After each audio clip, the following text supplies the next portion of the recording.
Halo, selamat pagi semuanya. Pada video ini saya akan melanjutkan pembahasan mengenai materi medication error pada segmen yang kedua. Nah, pada bagian ini saya akan membahas mengenai model classification, di mana kalian mungkin masih ingat ya ada beberapa klasifikasi untuk medication error ini. Dan pada model classification, bagian ini terbagi menjadi 4 bagian. Yang pertama adalah medication error pada proses prescribing, pada proses transcribing, pada proses administering ya, dan juga satu lagi pada proses dispensing ya. Oke, jadi ada 4 yang saya akan bahas. Ini adalah proses 1 sampai 2 dan 3 ya pada segmen ini. Untuk segmen selanjutnya proses administering akan saya bahas pada segmen yang ketiga. Oke.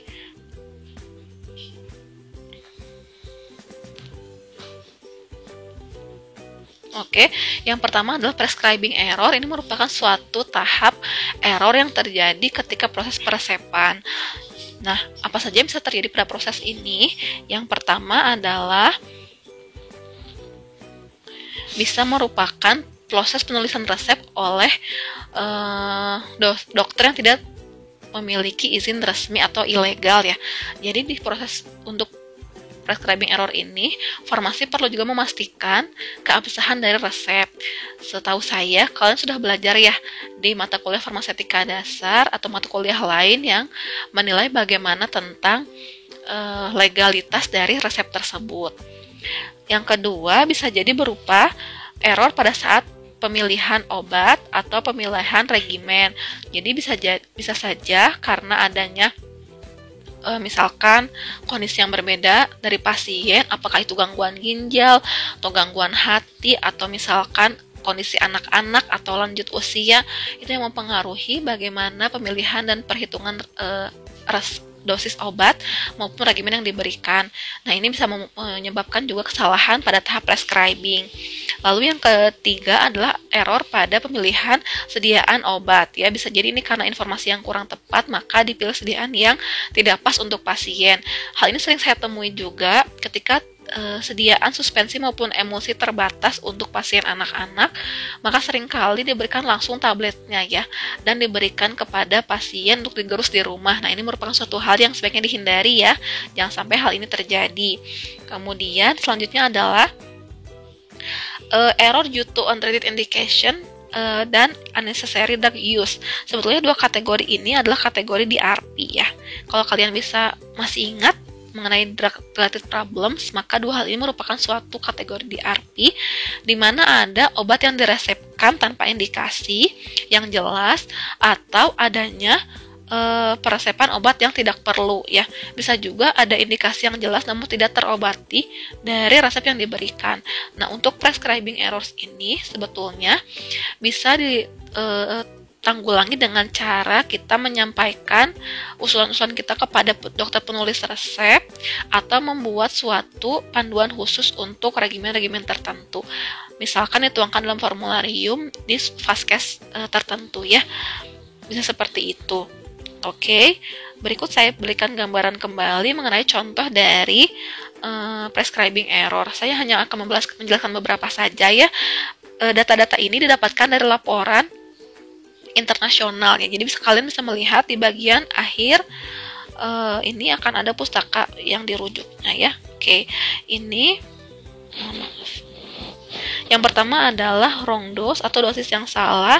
Ini contohnya adalah pasien yang menerima kemoterapi dengan dosisnya dihitung berdasarkan cara lama ya, menggunakan berat badan saja, bukan menggunakan body surface area pada beberapa obat gitu ya, sehingga menyebabkan dosisnya terlalu rendah.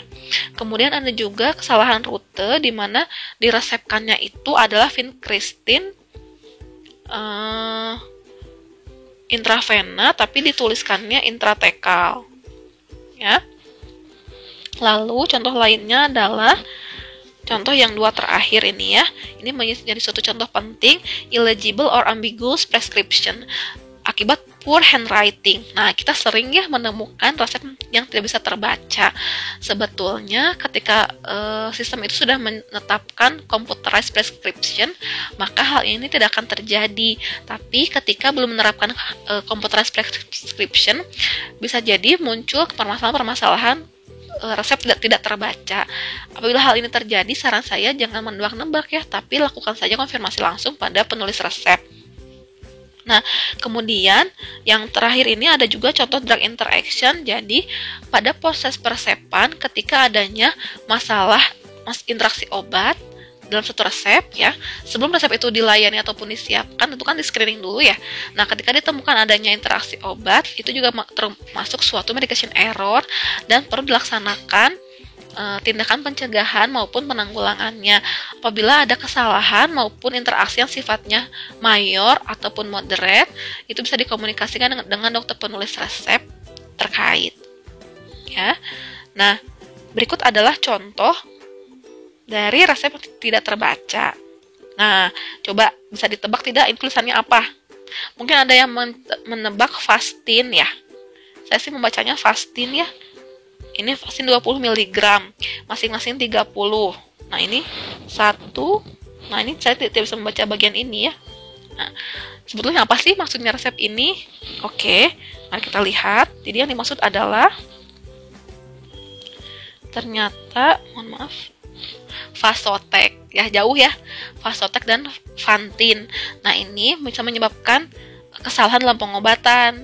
Yang dimintanya Vasotek 20 mg ya, bukan Fantin. Saya membacanya Fantin soalnya dari resep ini. Nah, ini merupakan suatu contoh dari prescribing error. Oke, bisa dipahami ya sampai sini apa itu prescribing error.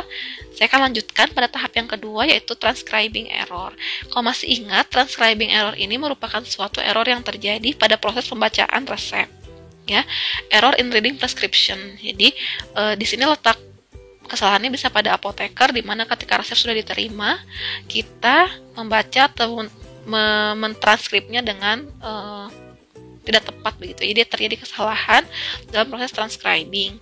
Yang kedua, bisa jadi errornya ini berupa penyiapan sediaan obat yang berbeda dari yang diresepkan.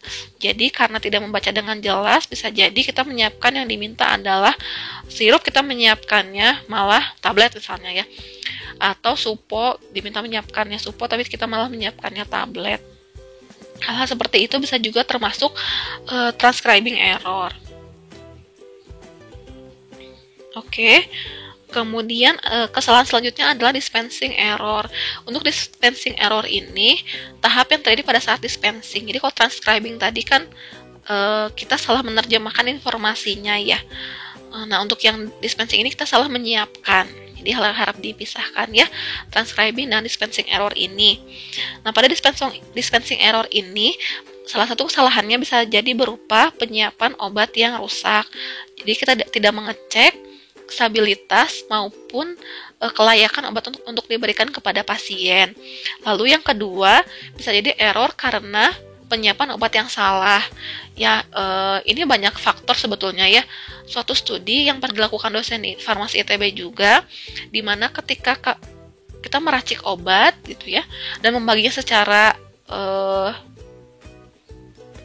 membaginya tidak secara ditimbang begitu ya, kita bisa membagi serbuk itu visual ya, secara visual ke dalam kertas-kertas perkamen. Nah, itu ternyata ketika dihitung terjadi kesalahan dalam penyiapan obat. Nah, itu juga bisa menyebabkan suatu medication error. Selain itu, penyiapan lainnya bisa jadi misalkan berupa melarutkan suatu sediaan. Nah, itu kan ada kompatibilitasnya ya, suatu zat yang akan direkonstitusi dengan suatu cairan atau larutan cairan tertentu, maka ada data kompatibilitasnya.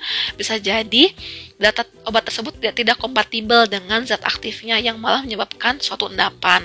Bisa jadi seperti itu. Oke. Untuk bagian dispensing error ini merupakan suatu bagian yang terakhir dari segmen yang kedua. Untuk selanjutnya saya akan menjelaskan administration error pada segmen yang ketiga. Terima kasih.